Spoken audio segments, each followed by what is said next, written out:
जय हिंद। यूएस का national intelligence council ने एक रिपोर्ट दिया। यह रिपोर्ट 4 से 5 साल बाद पब्लिश होता है। इस रिपोर्ट का नाम है ग्लोबल ट्रेंड्स रिपोर्ट। इस रिपोर्ट में कई सारी बातें कही गई हैं, चाइना को लेकर, इंडिया पाकिस्तान की रिलेशन को लेकर, रिफ्यूजीज को लेकर, लेकिन इसमें कुछ बातें हैं जो बड़ी सीरियस कही गई है। देखिए, इस रिपोर्ट में कई सारी चीज़ें होती हैं और ये बहुत सटीक रिपोर्ट दिया जाता है इसके द्वारा। इसमें कहा गया है कि आने वाले 4 से 5 साल बाद रिफ्यूजीज की समस्या एक बहुत बड़ी समस्या होकर जाएगी। अब देखिए, सीरिया से कई सारे रिफ्यूजी यानी शरणार्थी आए हुए हैं। अभी म्यांमार में रोहिंग्या का समस्या अभी कम ही नहीं हुआ था, ताकि अभी वहाँ पे तख्ता पलट हो गया, तो वहाँ से भी बहुत सारे शरणार्थी अभी जा ही रहे हैं म्यांमार छोड़ के। तो इसमें इस चीज़ की चर्चा है जो रियलिस्टिक भी लगती है। बहुत सारे यूएन जो है, यूएनएचआरसी यानी जो यूएन की जो ह्यूमन राइट काउंसिल है, उसने काफ़ी ज़्यादा यहाँ पे रिफ्यूजीज कैंप वगैरह बना रखे हैं। इसमें कहा है कि ये समस्या अभी और लंबी चलने वाली है। साथ ही इसमें यह भी कहा गया कि ऐसे छोटे मोटे झड़प इंडिया और चाइना के बीच में देखे जाएंगे, गलवान वाला एरिया या अरुणाचल प्रदेश या सिक्किम में, ये दोनों देखे जाएंगे। लेकिन ये झड़प हमें थोड़ा सी स्टैंड ऑफ के तहत रुक जाएगी, जैसे गलवान घाटी में हुआ, थुरा के चल गए सब चाइना वाले, ये फादर ऑफ कोरोना, वैसे ही ये भी हो जाएगा। लेकिन इस रिपोर्ट में पाकिस्तान से थोड़ी सी मतलब जो रिपोर्ट में सामने बताया गया है कि पाकिस्तान आतंकवाद को ढील दे देगा और 2024 से 25 के बीच में पाकिस्तान से बहुत बड़ा टेरर अटैक होगा इंडिया की ओर से, जिसका जवाब इंडिया बहुत ही करारा जवाब देगा, जिससे कि ये बहुत बड़ा युद्ध का रूप ले लेगा। जैसे कारगिल से भी बड़ा युद्ध का रूप लेगा। कारगिल भी तो एक तरह से समझिए कि तो पाकिस्तान की आर्मी खुल के सामने नहीं लड़ी थी, हालांकि पाकिस्तानी आर्मी के थे सब वहाँ पे, लेकिन खुल के नहीं आई थी। तो इस रिपोर्ट में कहा गया है कि जैसे अमेरिका को देखिए, अमेरिका तालिबानी आतंकवादियों के साथ कंप्रोमाइज़ कर रहा है। तो जैसे यहाँ अफगानिस्तान में तालिबानी आतंकवादियों का दबदबा आएगा, तो पाकिस्तान इन आतंकवादियों के थ्रू इंडिया में कन्फर्म अटैक कराएगा।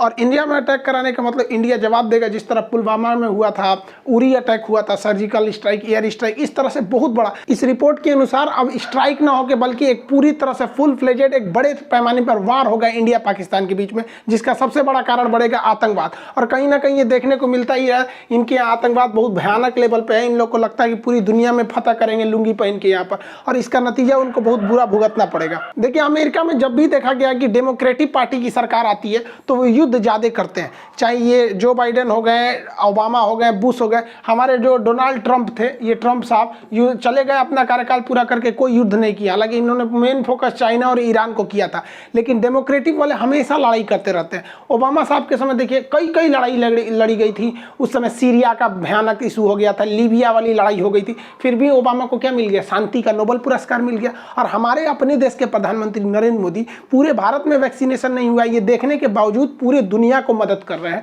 कोरोना वैक्सीन भेज रहे हैं। अगर नहीं भेजे तो क्या इनके ऊपर कोई प्रेशर लगेगा? नहीं। लेकिन इनके बावजूद हमारे प्रधानमंत्री को नोबेल पुरस्कार शांति का नहीं मिलेगा, लेकिन ये 4 को युद्ध लड़ लेंगे, फिर भी शांति का नोबेल दे दिया जाएगा इनको। ये लोग एकदम होशियार है। देखिए भाई साहब, एक बात बताते हैं, अगर कोई आपको अंधेरे का डर दिखा रहा है तो मतलब आपसे टॉर्च बेचना चाहता है, तो ये भी युद्ध का डर दिखा के हथियार बेचना चाहते हैं। ये जो बाइडेन ये बहुत बड़ा होशियार बनते हैं, हथियार ले लो, बम ले लो, तोप ले लो, बंदूक ले लो, मिसाइल ले लो, इसे सब हथियार का व्यापारी है सब। इसलिए भारत और पाकिस्तान के बीच में ये रिपोर्ट दिखा के और हथियार बेचना चाह रहा है। पाकिस्तान तो डर के मारे ले ही लेगा कि भैया हमारा क्या हाल होगा यहाँ पर। लेकिन एक मिनट के लिए मान लेते हैं कि 2024 से 25 के बीच में ये रिपोर्ट सही भी हो जाएगी, तो हमारे लिए तो अच्छा है। मोदी जी से बार बार पूछा जाता है कि हम लोग पीओके क्यों नहीं ले आ पाते। 1947 से 48 के बीच में जैसे देश आज़ाद हुआ था, तो पाकिस्तान ने भारत का ये 30% एरिया जो ग्रीन वाला देख रहे हैं, इसे पीओके कहते हैं, पाक ऑक्युपाइड कश्मीर, पाक अधिकृत कश्मीर, ये कब्जा कर लिया। और इसमें से लगभग 5000 स्क्वायर किलोमीटर एरिया का ये जो था, ये चाइना को गिफ्ट दे दिया था। ये इसे सक्सक्राम वैली कहते हैं,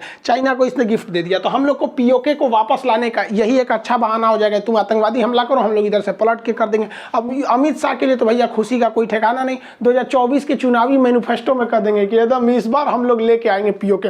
अच्छा बात है भैया, हमारा जो टुकड़ा हुआ भारत है, अखंड भारत बन जाए। ऐसे कोई अजुराते रहे, हम लोग थूर थार के बराबर कर देंगे। कौन सा डर लगा हुआ है हम लोग को? अखंड भारत हम भी चाहते हैं भैया, भारत अखंड हो जाए। हम कहाँ से कहाँ तक चालू होते थे यहाँ पर। और इसमें ये सलमान खान एकदम खुश है। ये क्या लिए खुश है? करा कि भैया मेरा एक तो मूवी था बहुत हिट कर गया, एक था टाइगर, अब 2024 में एक मूवी बनाने जा रहा है।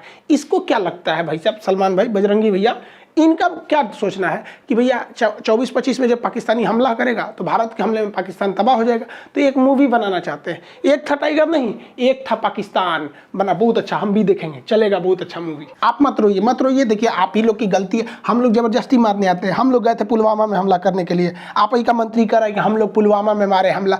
अरे भैया आप सोते हुए सैनिकों को मारे, हम लोग आपको उठा के धो के चले हैं भोरे भोरे। मत रोइए, चुपचाप हो जाइए। जितने स्टूडेंट हैं उन लोग के लिए कर रहे हैं भैया एनडीए और सीडीएस वाले, आप दिल लगा के पढ़ाई कीजिए, क्योंकि ये आप लोग के लिए एकदम गोल्डन अपॉर्चुनिटी है। क्योंकि इस बार जिनका एनडीए होगा 24-25 तक वो पासिंग आउट परेड होकर आर्मी में शामिल हो जाएंगे। और सीडीएस वालों के लिए आप लोग जबरदस्त कीजिए, यहाँ इंडियन आप पहुँचिए खड़गवासला में, या फिर अपना IMA Dehradun Indian military academy, वहाँ बेहतरीन अफसर बन के निकलिए और लड़ाई में भाग लीजिए। देखिए हम तो भाई गए थे एनडीए के थ्रू, तो हमारा हाथ टेढ़ा है। देखिए हमको इतना ज़्यादा एंगल है कि मेरा सिलेक्शन नहीं हो पाया, तो कम से कम आप सेलेक्ट हुई और धो के आइए।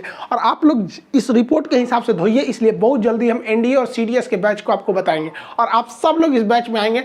और इस बैच में निकलने पास होने के बाद आर्मी में ट्रेनिंग लेके 24-25 में धोइए, ताकि उस समय हम बताएं कि भाई देखो हमरो बैच का लड़का धो के आया है सब यहाँ पर। अभी पाकिस्तान के पास ये समस्या नहीं, यूएन की एक रिपोर्ट के हिसाब से 3 से 4 साल बाद पाकिस्तान के पास एक वाटर क्राइसिस आ जाएगा। यहाँ पे पानी की एक बहुत बड़ी समस्या आएगी। देखिए पाकिस्तान का जो सिंध और पंजाब वाला एरिया है ना, बस यही ठीक है, लेकिन उधर खैबर पख्तूनख्वा हो गया या फिर बलूचिस्तान हो गया, वहाँ पानी की बहुत ज़्यादा किल्लत है। तो पानी की इतनी भयानक समस्या आने वाला है, अब इन लोग को पता ही नहीं है। इन लोग अभी दूसरे दुनिया में जी रहे हैं। इनको कहना है कि कश्मीर में वापस 370 लगाए जाए। भैया कौन सा नशा करता है, इस सबको नहीं समझ में आता है। मत तुरा काला से 370 वापस हो जाएगा। कहते हैं जस करनी तस हो भोग ही पावा। पाकिस्तान ने आतंकवादियों को पाल पोस के बड़ा किया, आज इनको समझ में आता है इन आतंकवादी पाकिस्तान के लिए खतरा बन गया। खैर अल्लाह इन आतंकवादियों पर रहम करे, क्योंकि हमारी इंडियन आर्मी तो इन्हें रहम करने वाली है नहीं। इन लोग को लगता है कि किसी मासूम को बम फोड़ के मार देंगे, किसी होटल में ट्रेन में बम फोड़ देंगे